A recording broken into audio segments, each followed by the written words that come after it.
Today, could a Mario Odyssey modder make a level so difficult even they couldn't beat it? Almost. This is CheckPoint.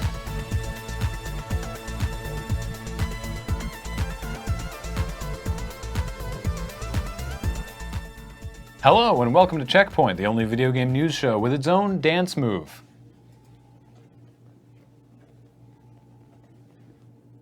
So look forward to seeing that in the Fortnite item store where it will be 800 V-Bucks. It's not worth it.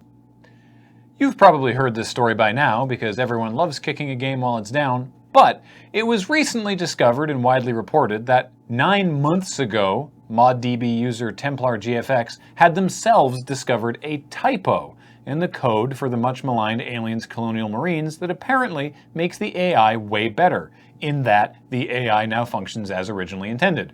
In brief, the game uses nodes called tethers to tell the AI xenomorphs where the players are, what routes of attack to use, how aggressive to be, and so forth. And whenever a xenomorph spawns in, the code tells each one to attach to a tether. Or it was supposed to. Instead, the code was telling each xeno to attach to a tether, which is not a thing that exists in the code. So it wasn't doing anything, resulting in unusual performance of not particularly threatening aliens. So one quick edit of a .ini file later in Notepad, and suddenly everything seems to be working. Well, not everything, but that thing. You know, autocorrect gets a bad rap, but sometimes it's good to have around. Growing up, did you ever get told by your parents that you couldn't play Spine Immolators 3 because it was too violent or filled with horrific images of spines on fire? While your arguments about how all your friends were allowed to play might have been soundly ignored, turns out you were onto something and your parents were in fact big meanies who sucked. According to a new survey from the UK, over half of parents let their under 18 children play 18+ rated games, and 86% of parents admitted that they don't follow age restrictions on games at all. Interestingly, only 23% of parents polled said that they ignored the age restrictions on movies, which probably explains the total critical and commercial failure of the Spine Immolators feature film. Fortnite has been so successful for Epic Games, they apparently have more money than they know what to do with. So they're giving a bunch of it back to the people who made assets for the Unreal Engine store. Up to now, anything you created and sold on the Unreal store would be subject to the essentially standard revenue split of 70-30. You get 70% of the money for creating the content, Epic gets 30% for providing the platform.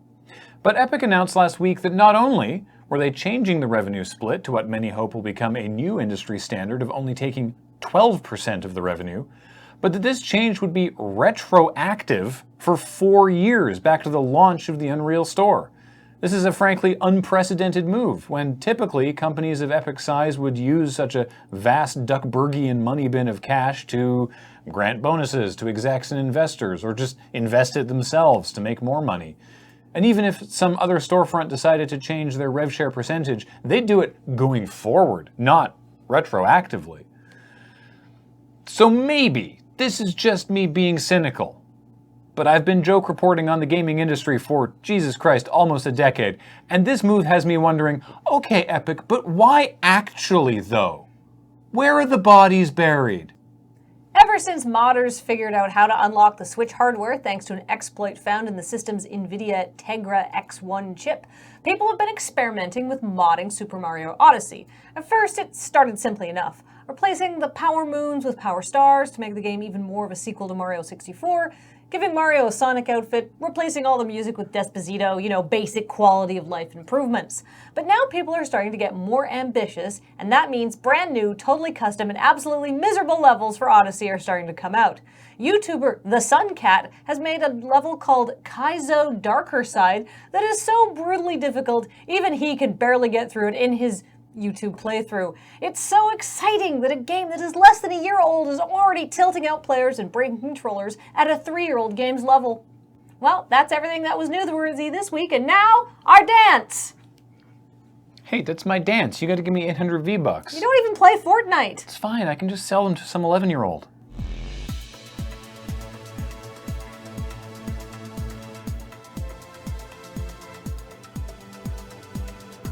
Coming up, YouTuber Reteam has beaten Fallout New Vegas on its highest difficulty setting and with a hardcore survival conditions mod added. all without killing anyone, firing a gun, or using a companion, proving it is possible to beat New Vegas without having any fun at all. And now, the weather forecast. Scorchio, balsuetio, Yeah. wretched thighsio. Wretched thighs.